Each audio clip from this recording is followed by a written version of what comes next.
Good afternoon, everyone, and welcome to today's VetNet. My name is Michelle Weisner, and I am the manager of our volunteer program here at Hire Heroes USA. Today, we're going to be doing a Q&A session with a federal HR professional, one of our lovely volunteers, Margaret.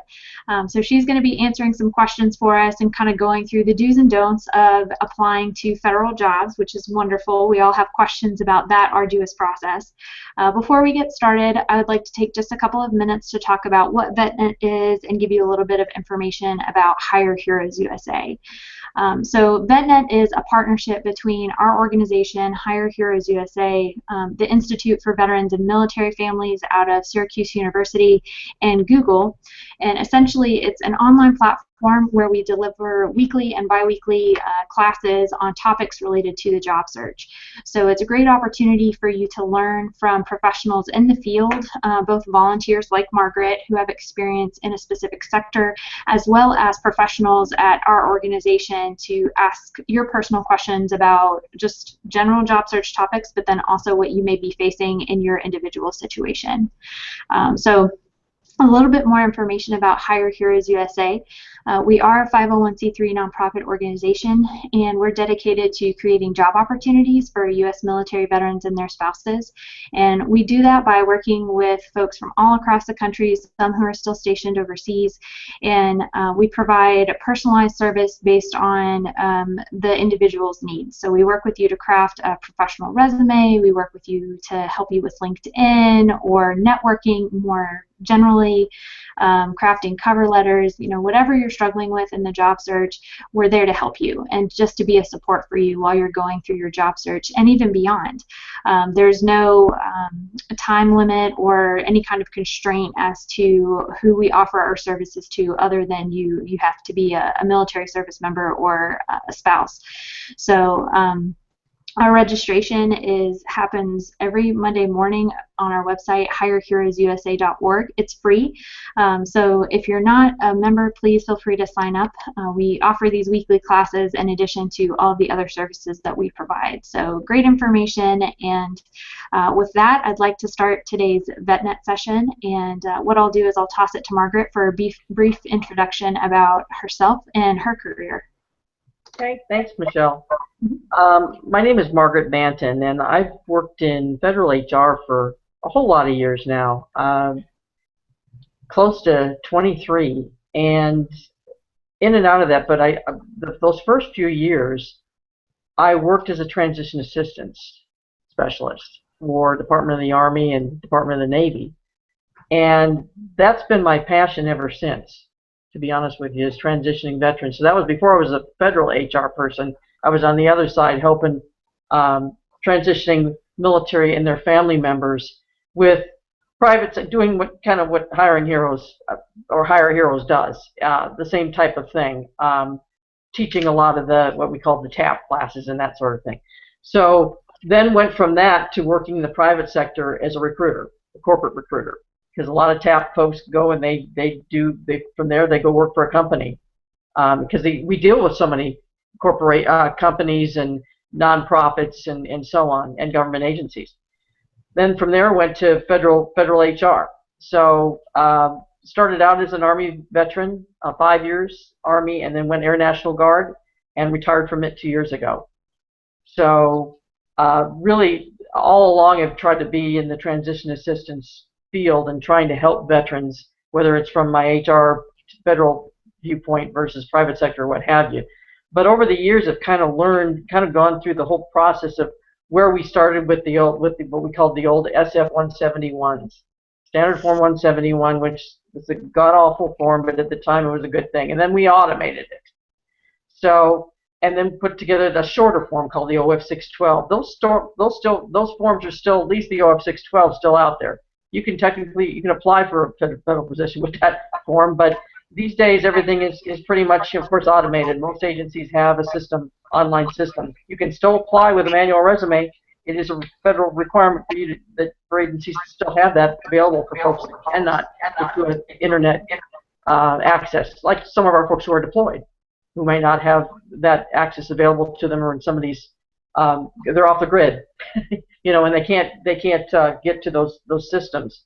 So we still have that functionality for folks or opportunity for folks to apply kind of through the mail, snail mail, but it's rare that you'll see a federal application submitted that way. So kind of run the gamut. We went through hiring reform, federal agencies did back in 2010, and that changed up the game a little bit for how we handle applications, how we notify applicants, and so on. So that's kind of my background. I currently work for Food and Drug Administration. I work for Department of Defense, OPM, Navy, and some other agencies, and now work in HR and what we call an accountability program, which is basically the audit or review function. We review HR programs to see how they're doing, if they're compliant, efficient, effective, and so on. So with that, I guess, Michelle, I guess we can get started. Yeah, that's great. Margaret, for taking a few minutes to talk about your background. I think it's really helpful for folks to know what the context of the conversation is. And for those of you who are viewing the live session, we've got a few questions that we'll start off with about just basics with the federal resume process. And if you think of questions as we're going through some of these answers, please feel free to type them in the chat box. Alternatively, we'll have a few minutes later on in the session where you'll be invited to unmute your microphones and ask questions that you may have as well. So do encourage you, try and stay on as long as you can for the whole session so you can get your personal questions answered. And with that, we'll dive right in. One of the questions that we got from a staff member just talks about the regular federal application process. So once a resume is submitted, the question is, how long does it typically take to initiate the interview stage? What does that typically involve? And what can an applicant expect once they've pressed that submit button? Okay.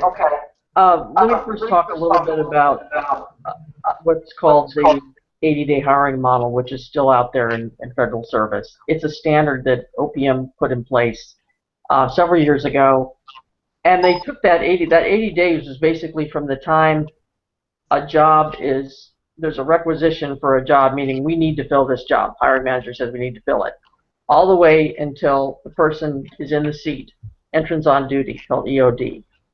And so OPM did some studies, decided that 80 days was a fair amount of time. Some of us think, oh my goodness, no, it's not. And relative to private sector, it probably isn't. Those 80 days were pretty much, they were calendar days, or excuse me, business days that were sliced up into different steps. OPM had a 14-step model. Most agencies had to map to that. So the agency I work for instance, and other agencies I work for, basically brought it down to about 10 steps. And so when you add up the different, we set up metrics for each of those steps, each agency did, as to how long it should take from, say, from the time that a job announcement's created to the time it's out on the street. Then it's posted for, say, 5 days, 10 days. It depends upon the position. You've seen some of the postings out there that can be longer. It can be a couple months. It depends upon the criticality and how many applicants they expect to get. So when the question comes up about what's the average length of time from accepting applications to when interviews are scheduled, it really depends. It could be, say you've got a job that's posted for 10 days, which is pretty standard. Then a lot of agencies, the OPM model has kind of been, well, okay, take 10 days after that, and that's when you should get a notice of results. They should be able to notify, or at least put together what they call a certificate of qualified candidates within 10 days. Does that 10 days always happen? No.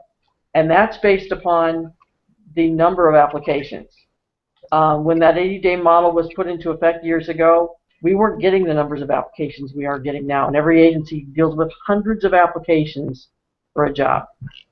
At FDA, we recruit consumer safety officers. That's our #1 occupation in terms of numbers of people, and recruit for many different locations and grade levels and so on. And we get hundreds of applications for one particular location and one grade. So so that sometimes that 10 days just to get on a certificate.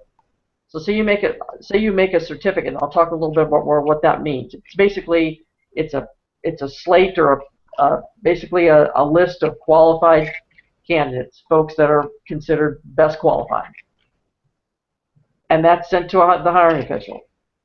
they may take another 10, 20 days, however long it is, to figure out who they're going to interview. They can interview some, they can interview all, they can make a selection and not interview, and that's basically an agency policy call, but they've got a number of different options. Some agencies say if you're going to do interviews, you need to interview all best qualified, or you can shortlist it. You just have to have your methodology in writing and documented as to what you're doing. So all that, I say that all that to say that the time limit could be, it depends upon the agency. And as you go through the application process, you will see there are certain agencies that are faster than others, because their processes may be more efficient. So you might see, oh, I just made a cert, and then the next day you get a call for an interview. I've had that happen to myself. I've had it happen 3 months after my name's been on a cert. And I'm thinking, I forgot which job I applied for. I mean, that's excessive. That's a long time, but that's what happens sometimes. You may have a hiring freeze or something like that maybe slows the train down or something. Or you might have a senior leader or somebody in a leadership position or a hiring official that either goes to another job or something. Things happen. So it's not always a smooth process, and it's something you kind of have to see after you start applying with different agencies, that every agency's got kind of a different process in how they handle those time periods between all those different steps in the hiring process. Mm-hmm. So it could take 30 days from the time a job is announced and that closing date to get an interview. It could take less than that, but to give you a definite time is really tough, because different agencies have different processes. They pretty much stay the same with regards to that hiring model, but some of them have longer time periods, with each, and then once there's a selection, once a hiring official gets a certificate of candidates, then they have so much time to interview. They might have 20 days to interview. So depending upon the number of candidates. So if someone's out on leave, on vacation, you know how things go. So there may be delays there. So that's kind of a long answer to the question, but the answer is really, it depends.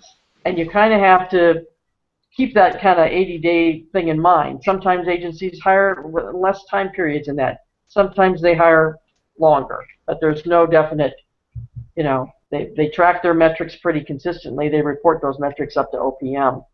On pretty much a quarterly basis, but it really depends upon the agency. Yeah. You have to kind of trial and error and see. Different agencies will have different timelines. Sure. Yeah, and that makes total sense. I mean, we're doing a general session about the federal government right now, but I think we all know that there are hundreds of different offices and departments and agencies within the federal government. So there's not going to be one standard answer that applies across the board. So. Right. But that's a good thing to keep in mind, the 80-day model. So I think that is great. Moving on to the next question now about the tracking system that the federal government uses once a resume is submitted, and things that applicants should keep in mind to make sure that they make it past the tracking system and that they're seen by human resource specialist. And whenever you want me to pull up the resume example we've got, just let me know. Okay. Most agencies, well, pretty much all agencies use some type of automated system, as many of you have probably seen when you've gone out and applied. You see the front end of that, agencies are required to post on USA Jobs for the most part for what we call under Title V positions. And so they will post, the front end is USA Jobs. You put your application in there and you see when you're in USA Jobs that you're putting the application in, and then there's file attachments like your DD-214, a letter from the VA with regarding percentage of disability. The SF-15 is also so as you apply to these different systems, there's a back-end system that's hooked to USA Jobs, and that could be, many agencies use USA Staffing. That's an OPM system. AView, Monster. You'll see some of these systems, and some agencies they customize, they develop their own systems. And from there, that's the applicant tracking piece. And those applications go into those back-end systems.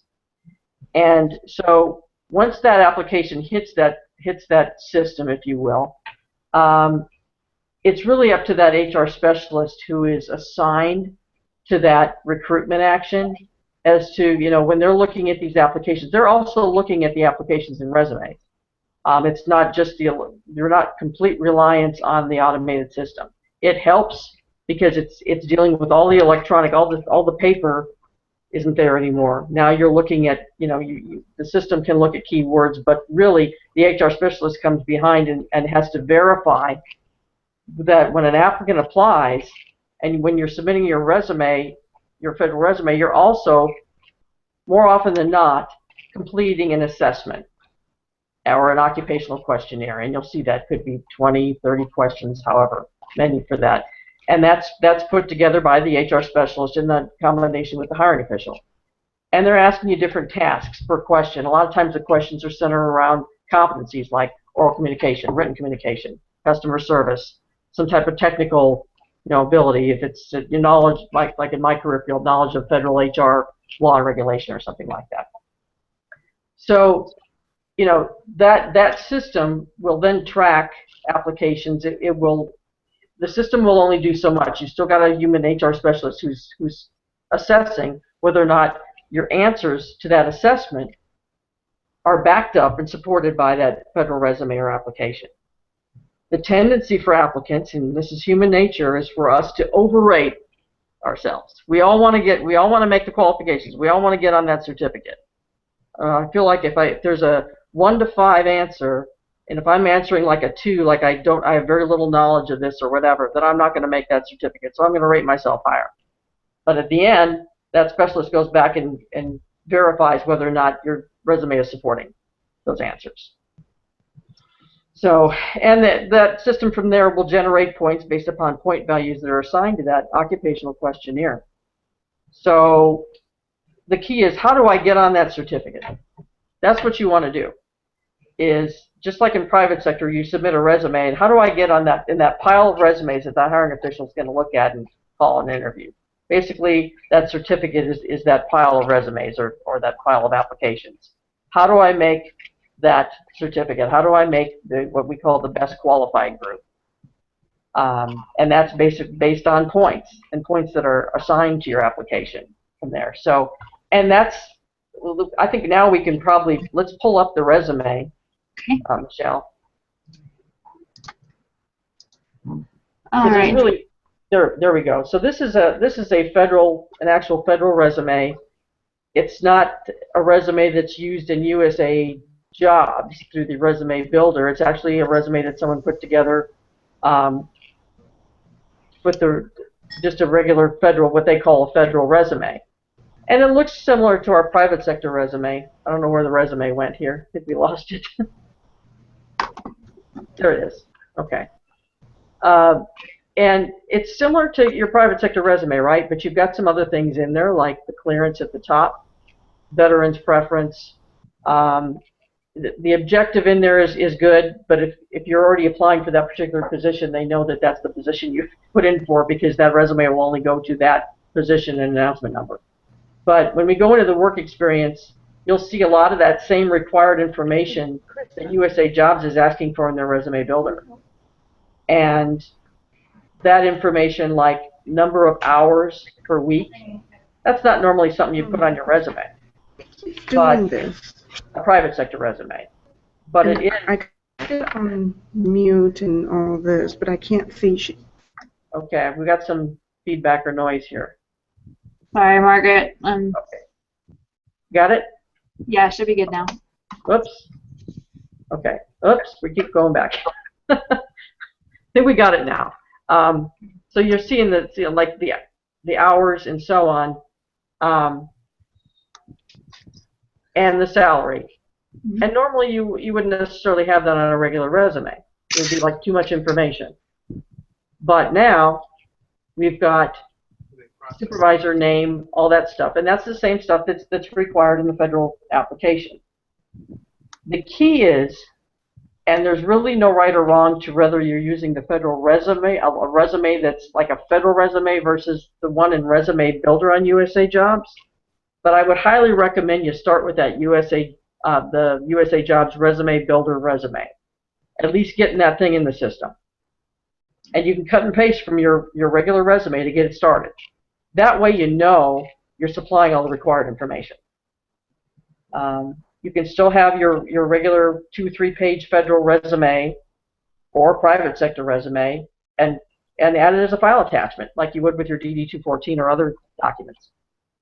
But I think it's important. I really push the resume builder or some other systems, agency back-end systems have some other types of resume, like I think of the system like NASA, and they've got for instance, a character, they've got a limit on characters.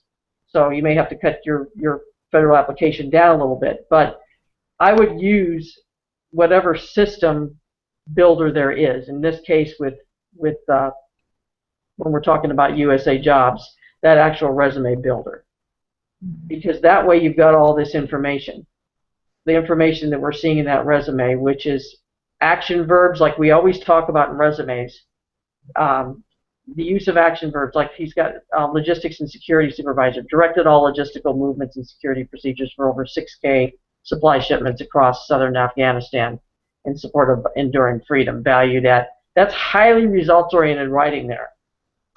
And that's really the kind of information that will help you make those minimum quals on a job announcement. So the deal with when you see these types of, when you see a resume, a lot of times what happens if you have a 2 or 3 page resume, a lot of times a specialist cannot qualify you because there's not enough information in there, whether it's in those job experience blocks or what have you. The resume builder gives you the room to elaborate, which goes against everything we've learned in private sector. I want to see no more than a 2-page resume. The federal government, it's a lengthier application than that. And the reason why is because you're trying to target what's called specialized experience and the minimum, what we call min-quals, minimum qualifications for a federal position that are listed in that vacancy announcement. So a lot of times I'll talk with vets who say, look, I've got this dynamite resume. We went back and forth on the resume. It looks great. But then they'll show me a job opportunity announcement, and I'll say, well, you're not hitting the specialized experience. That's why you're not qualifying. I'm not seeing that anywhere in your resume. The resume looks dynamite, but I'm not seeing that it's targeted. And that's where, you think in your mind, oh, I've got that kind of experience. They should be able to read that from my resume. Well, if they can't, then they can't. If it's not there, it's not there. So that's where you have to, you can, of course, say, you can use your resume, or you're going to save up to, 10 federal applications or something. I can't remember the number now in USA Jobs. I'll have to go back and look. But you can save it as, I've got, say, 3 in the system for me, where 2 different functional areas of HR, and then like a management analyst type of federal application. They're really kind of 3 different skill sets, and I use those to target. I won't send just one same federal application to every job. So you don't have to save a whole lot, but you kind of have to, if you're looking at different occupations in different areas, you may want to save, and a lot of that basic information in those federal resumes are going to be the same. But you're going to have some differences due to that specialized experience that's used in the vacancy announcement. We can pull up the vacancy announcement if you want to do that. Right. I think that's a great segue for looking at the job announcement, Okay. since we've already touched on the importance of the resume builder. So for those of you following along at home, we've got an announcement we just pulled up from USA Jobs for an IT specialist. And I'm going to let Margaret talk through this to highlight the importance of what candidates should be looking for when they're trying to make sure that their resume is as targeted as possible. So. Okay. Let's look at we're going to go through this, and OPM does a good job with this too. They periodically have these USA Jobs like webinars, so I'm going to play the part of OPM here for a second. So here we have it's an IT specialist, customer support. It's got a parenthetical. So that's your customer support, like maybe your first tier, second tier, like help desk type job, probably, as we'll see that as we go through the summary, but it's going to show your salary range, and the salary range is based upon the different duty locations. So that, notice this wide range here, and it's 3 grades. It's a 2210, that's the occupational series for IT. 11, 12, 13. So it's an 11 target 13. That's why we call that. So you can advance probably to the 13 level, but it's basically recruiting all 3 levels in this vacancy announcement with different locations with a few vacancies at each. So that salary range is supposed to be reflective. I'd have to go back and look, but it's supposed to be reflective of your lowest salary in these areas to the highest. So that's a range of all those geographical areas. You got some more locations there too. So who may apply? U.S. citizens and nationals. No prior federal experience is required. So that is what our external hiring process. There are really 2 main processes. For status candidates, what's called merit promotion in the federal government, and through delegated examining. What does that mean? Doesn't mean anything to us, but it means that you're recruiting external to the federal government, which is U.S. citizens, in this case U.S. citizens and nationals. So this is what we would call a DE, or delegated examining recruitment announcement. Then it goes into, we always have a job summary, and that's basically taken out of the position description, and talks about where it is. And notice it says here the position in that 3rd paragraph is being concurrently announced under merit promotion procedures, like that other source I just told you about. So, and veterans can apply under merit promotion procedures. I'll talk about that in a little bit, what that means. So we talk about disabled veterans, candidates with 3 or more years of active duty military service, and candidates eligible for special hiring authorities can apply to merit promotion announcements. That's what we call another bite of the apple. So I'll talk a little bit about that as we get into veterans preference and veterans hiring authorities. Then talks about travel. These are all standard template stuff for job announcements. These are required areas that every agency's got to hit in their job announcement. Talks about telework, this kind of thing, key requirements, hours, if there's a certain hour or 2 of duty there in the hours. Then it goes into duties, and the duties are pretty much taken again from the position description. However, as you're going through your resume and you see some of this, if you've already done these types of duties or performed these types of duties before, it doesn't hurt to address those in your federal application. The incumbent will doesn't mean that you absolutely have to have that from day one, but that's what's in the PD, and if you've already done similar or work relative to that, then by all means include that in your federal application under those experience blocks. So they try to keep it short and to the point as to what that job will entail, and then it goes into the qualifications required. And that's the piece that a lot of people miss. And this is the meat of the job announcement right here.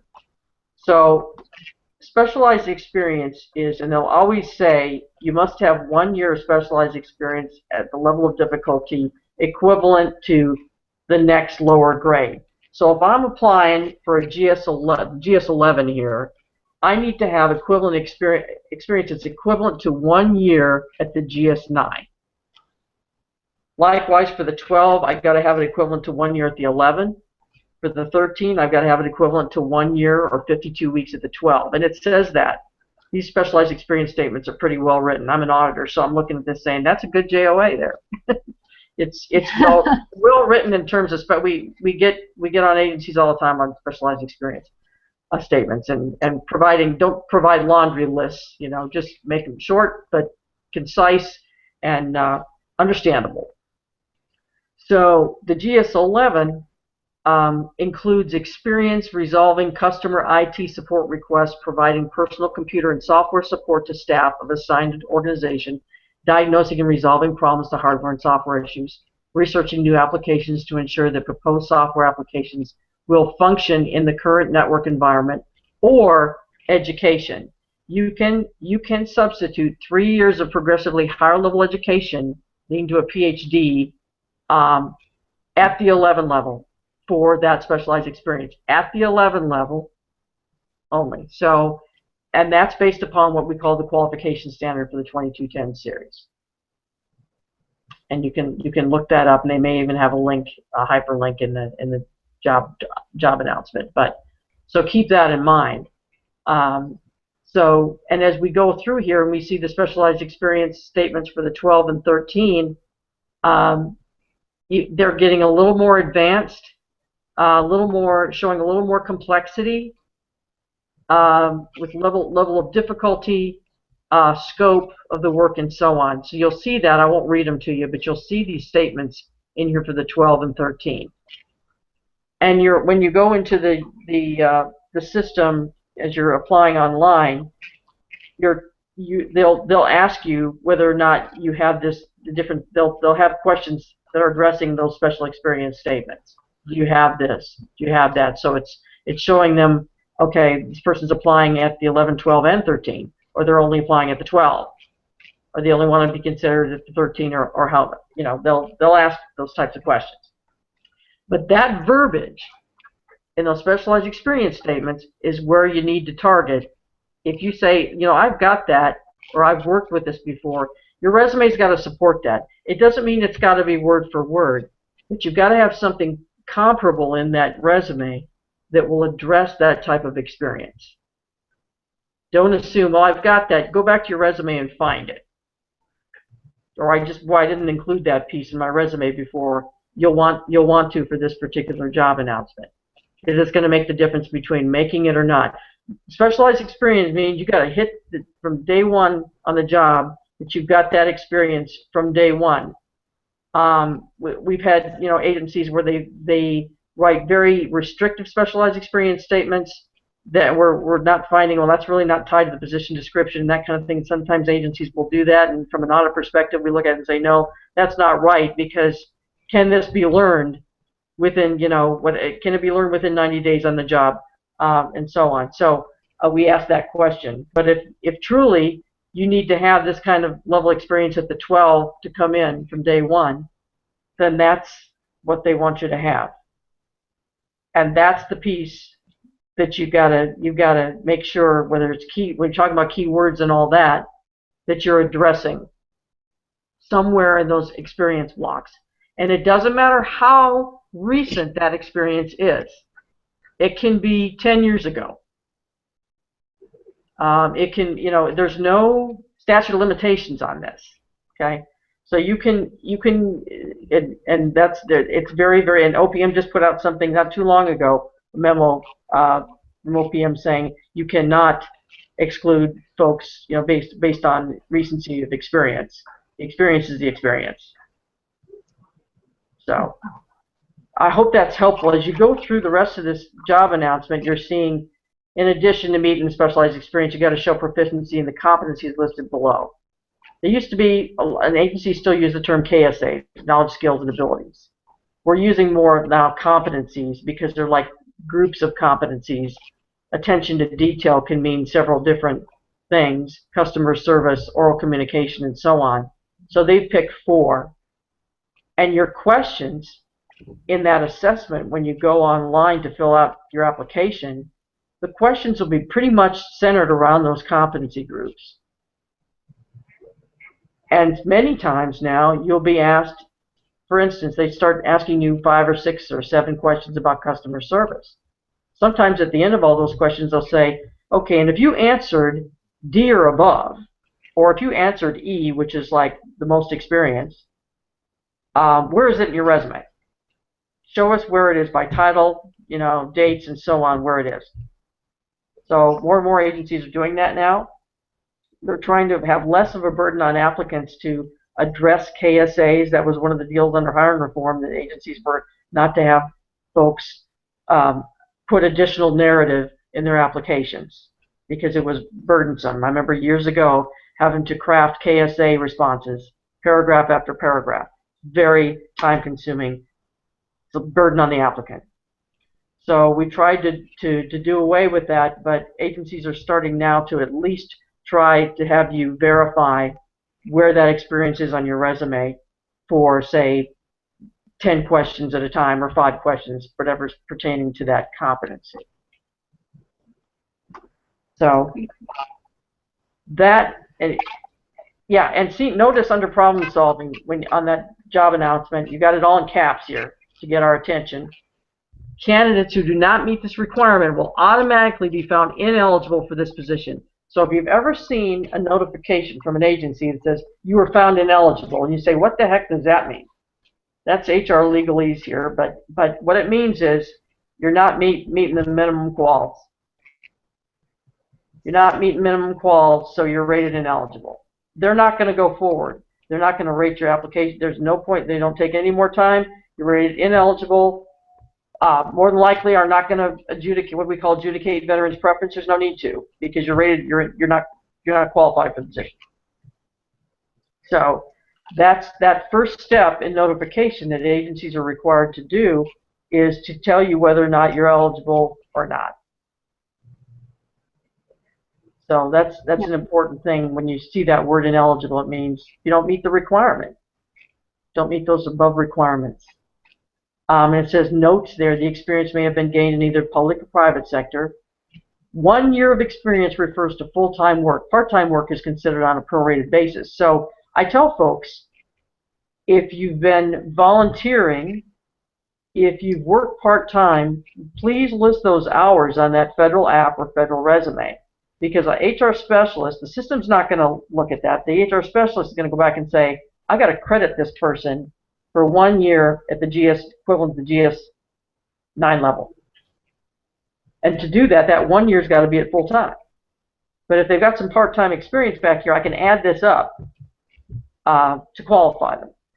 But without those times, you can't expect a HR specialist to think you're working full-time on every job. You've got to be able to tell them that. 40 hours, 50 hours, whatever it is. You see all kinds of folks that are working longer than 40 hours a week, unfortunately, but that's the world we live in. But that's why we ask for that on the federal application, because we're trying to qualify you for that 1 year at the next lower grade. Does that make sense so far? I know I'm moving fast through this job announcement. I think you're doing great, Margaret. Did you have any interest in going through the rest of it, or? Yeah, I do. Okay. I'd like to keep going here. Sure. So, how you be evaluated? It talks about the category rating procedure process. What does that mean to you as an applicant? Basically, when an agency recruits a job through what we call this external hiring process, through delegated examining, like all U.S. citizens in this case, they're going to use category rating procedures, which they rate and rank, and they put applicants into different quality groups. And that's based upon your points. So say 95 and above, you're rated best qualified. 90 to 94, 80, whatever the cutoffs are, they establish these cutoffs for well qualified and qualified. Those that make best qualified are referred. At some point, if there are some eligibles in those best qualified groups and they've either taken other jobs or declined or whatever, a hiring official can go back and say,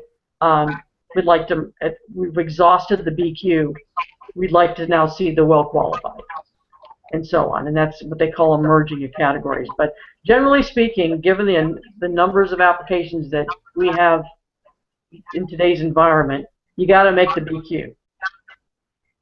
If you get you'll get a notice back saying you scored an 85, which did not score high enough to be referred to the hiring official, or did not score, but you were not among the best qualified. That's what that means, that you didn't score a high enough score. So all the agencies are required to do is to tell you how they're evaluating you through category rating. They don't have to tell you the cutoffs and the numbers and all that. That's not a requirement. Just that they're putting you in different quality groups. So, and then they talk about, they elaborate on the cases, which are very similar to what they talked about earlier in the competencies. So that's kind of when they talk about category rating, that pertains to, and then there's points are added after the fact or whatever with your veterans preference points, which we can talk about later. But under merit promotion or kind of our internal hiring procedure that I talked to you about, you wouldn't use necessarily a category rating. You can use that method in government, but there's really category ratings pretty much reserved for external or delegated examining hiring. So, and then at the end of when they're talking about the knowledge, skills, and abilities, then that paragraph they say, we'll review your application, including the online occupational questionnaire, which is the assessment. I was referring to the word assessment before, but that's what the OC questionnaire is. And they'll take the resume supporting docs. Before any certificate can be issued, the selecting official, the resume and supporting docs are reviewed by an HR specialist. Remember, it's a person, it's not just a system, to ensure that min quals are met and the resume supports the answers provided the job-specific questions. Your answers will be verified against information provided.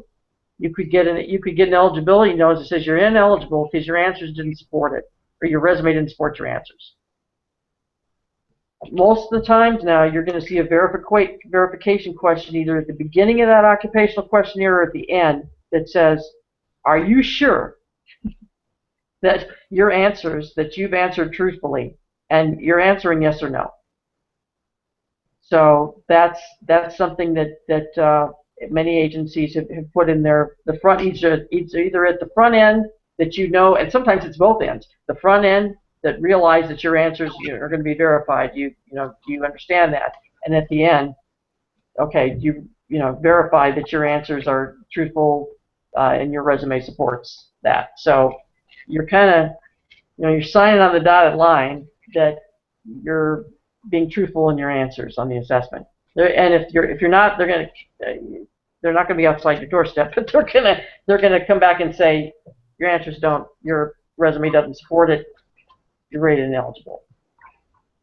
Now, if that happens, and you say, honestly, or maybe I've applied for a similar job before and I made the qualifications. Not all jobs are the same. They don't all have the same specialized experience. You have the option. You can talk with an HR specialist, the HR specialist that rated that application, to ask about the quals determination. You can do that.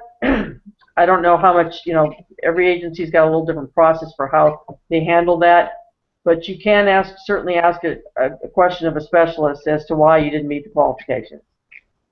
They may put it in writing to you. You may be able to handle it by phone.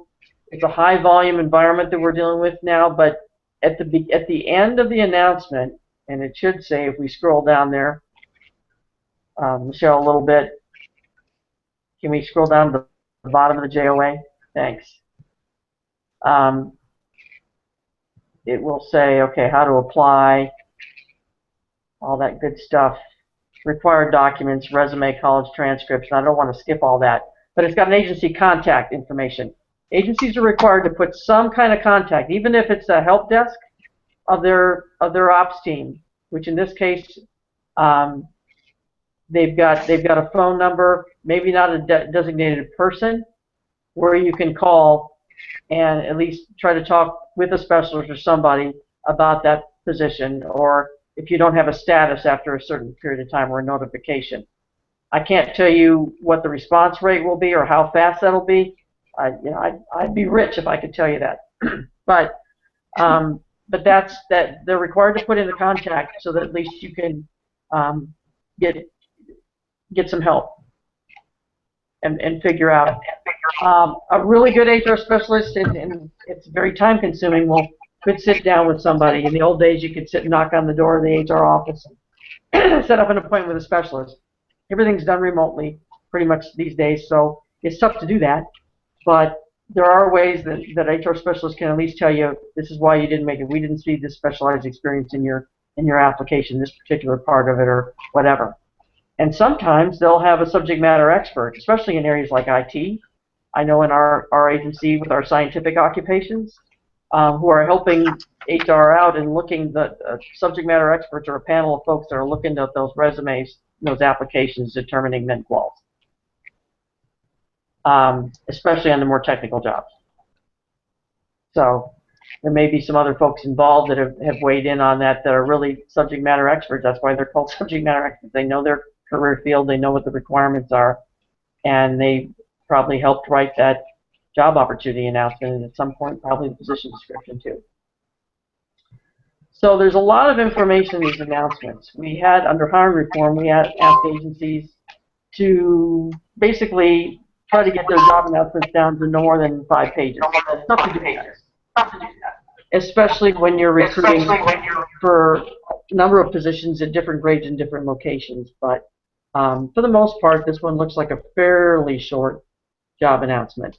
And they'll tell you about the different they have to tell you about required documents.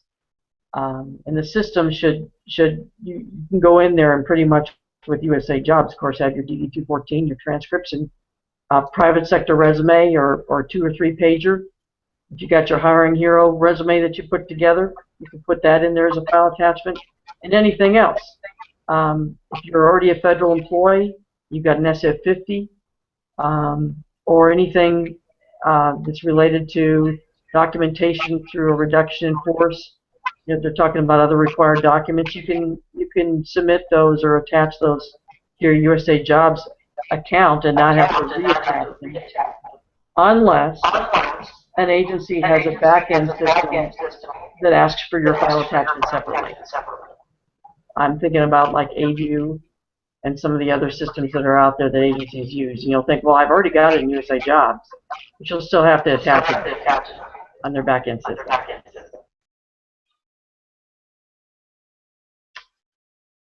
So that's it for the job announcement. And I know we kind of diverted a little bit from the questions, but I really wanted to take the time to go through an announcement because a lot of folks don't understand really how to read them, and why would you know? But an HR specialist can tell you kind of how that's put together and what you need to target when you're putting your application together.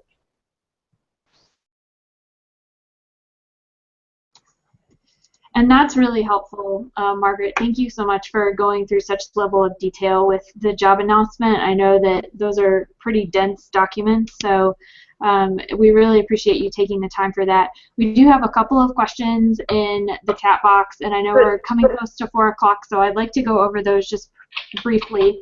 And I think maybe we can wrap a couple of these into one, but you and I were talking earlier about potentially covering veterans' preference and the point system, because I know that's something that we have a lot of questions on our end. And then one of the questions we've received in the chat box is about reinstatement eligibility. So I don't know if you can kind of wrap the answers into one big one or not. Right. Let's first talk about the 5 or 10 point preference. Okay. And this is under the recruiting, that job announcement you just saw. That was to delegate examining. And where they use category rating and put your point values are based upon which category you're in determines, your points determine which category. Sorry, I've got a delay here, so I'm hearing my voice constantly. So what determines if I'm eligible? If you go out to USA Jobs and there's something called resources on one of their tabs, it'll take you to basically to the fedshirevets.gov, which is really an offshoot of USA Jobs. And it talks about 5 and 10 point preference, and then it talks about special veterans hiring authorities, which are different. You've got points and veterans preference versus veterans hiring authorities. 2 different things. So on the preference, and I don't know what the specific questions are, but you have to determine what an agency will do is when you submit a DD-214 and you claim, you say, I'm going to claim 5 point preference, what we call tentative preference. The agency will verify that. 14. And likewise, if you're asking for 10-point preference, they're going to verify that with your VA letter and an SF-15 they're required to submit for that 10-point preference. And those folks can be, in the delegated examining terminology, they're coming out of CP, CPS, or XP, which is a type of preference for that 10-point. That's just a coding that we use in terms of putting folks in the categories. So for the TP, and the TP, which is the 5-point preference, that gets a little more detailed because it's talking about time served. So, and we may be able to pull up, maybe it would be easier, Michelle, if we've got the time. I know we don't have a lot of time. If we could we pull up USA Jobs? Do we have time to do that? If not, I can just summarize this. I'm going to try and pull it up right quick. Okay. I'm going to talk while you're trying to pull this up. Okay. So, 5-point preference. And when I came to government, I was a 5-pointer, TP vet, because one of the criteria was that you've served between August 2nd, 1990 and January 2nd, 1992. That's where I hit it. My DD-214 has to verify those years. Now, the first part of that is 180 or more consecutive days, any part of which occurred during the period beginning September 11, 2001, and ending on a future date prescribed by presidential proclamation or laws the last date of Operation Iraqi Freedom, which we don't, that's still in play, Operation Iraqi Freedom. So, do you hit that, or, and there's a big or there, between August 2nd, 90 and January 2nd, 92, or 180 or more consecutive days, any part of which occurred after January 31st, 1955, and before October 15, 76, that's a different generation event, see? Or in a war campaign or expedition for which a campaign badge has been authorized, or between April 28, 52 and July 1st, 55. That's a mouthful. But there's a good way to determine that, and on USA Jobs, it shows the Department of Labor, and I think it's the VETS program that runs it. Yes, it is. And I can send this out, you know, or to Michelle if we want to do that. But Department of Labor VETS program has a little kind of a indicator, but it's not really a calculator, but you can put your dates of service, your information in. It's basically asking yes or no questions. And at the end of it, it'll come out and say, okay, you're based upon the information you've given us, you would have a tentative preference, a TP, a 5-point preference. So that'll help you get through that 5-pointer, and whether or not you're eligible for that or not. That's a great way. They never used to have that years ago. I think it's wonderful for vets to look at that, because you just don't know. When you start reading this stuff, your head hurts. So when you go to the resource, go to vethireVets.gov. And then it's got, let me think here. Veteran, go to job seekers. Veterans. I think that's what it is. Veterans preference.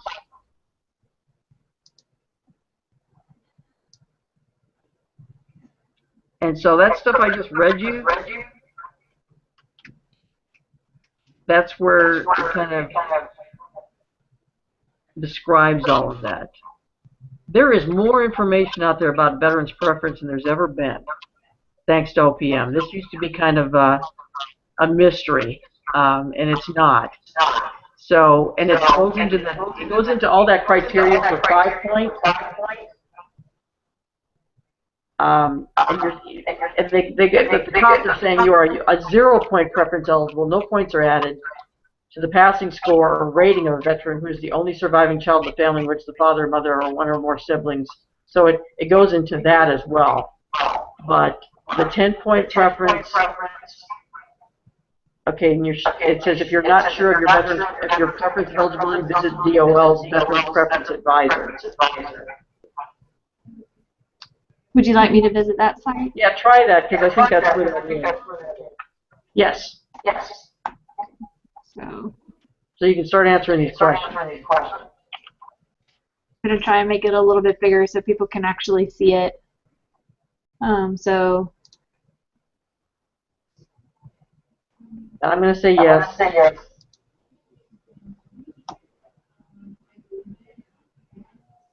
Do you have a present service-connected disability? Say yes.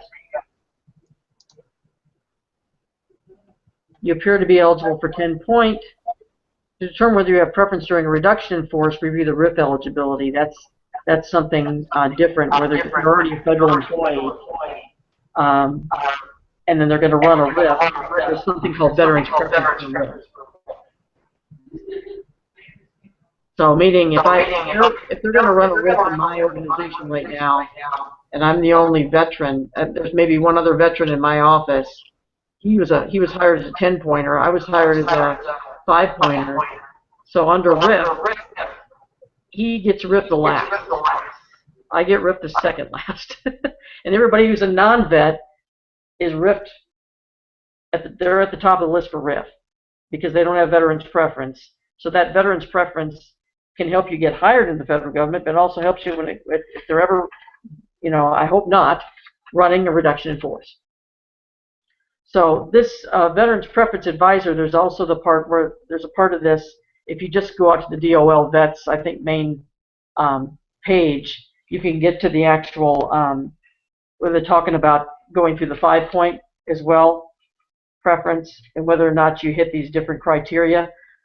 Again, you can claim that on the front end when you're applying, and it is up to the HR specialist once they rate you eligible, and they say you're it's like, okay, this person meets the quals. Then they need to go in and what we call adjudicate veterans preference.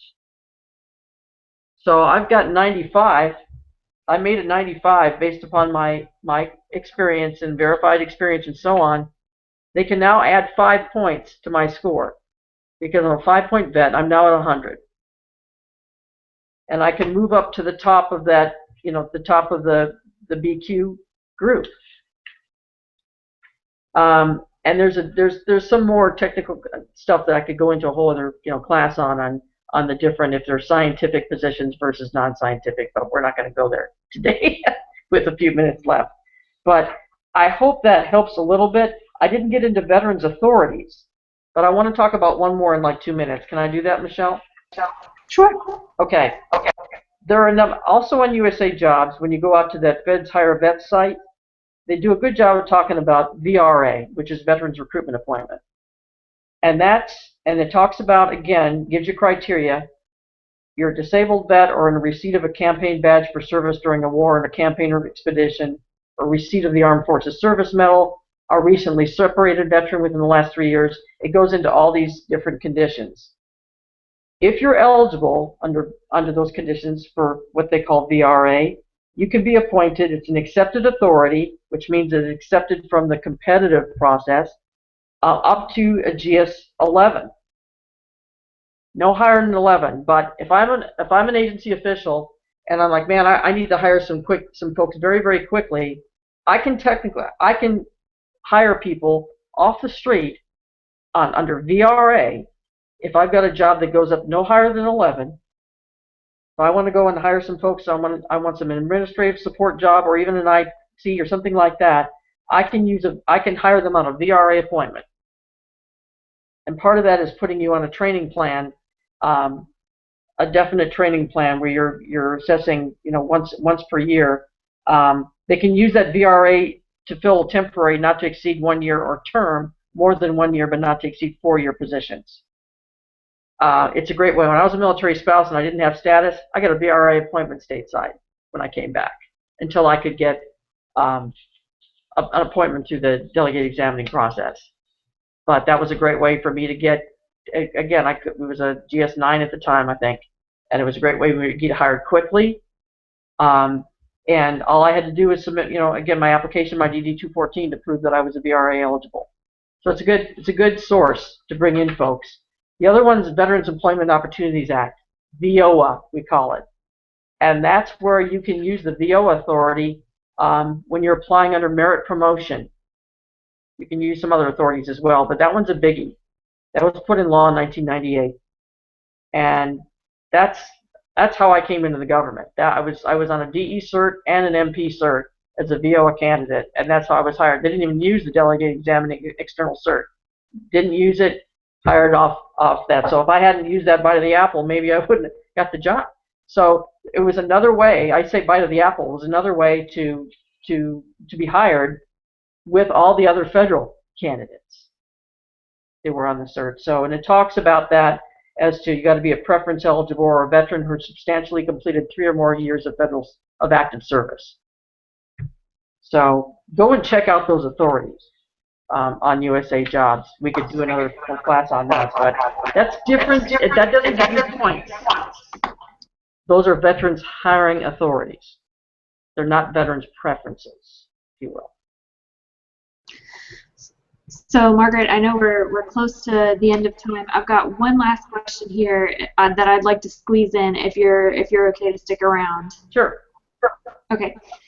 So the question is about the priority placement program. Okay.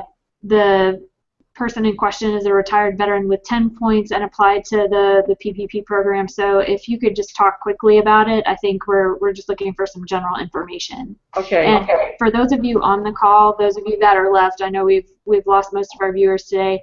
If you've got like a very quick question that you can squeeze in, feel free to unmute your mics and ask it while Margaret's still online. Otherwise, just pull up the chat box, or you can email me after this session is over, and I'll connect with Margaret offline to make sure your question gets answered.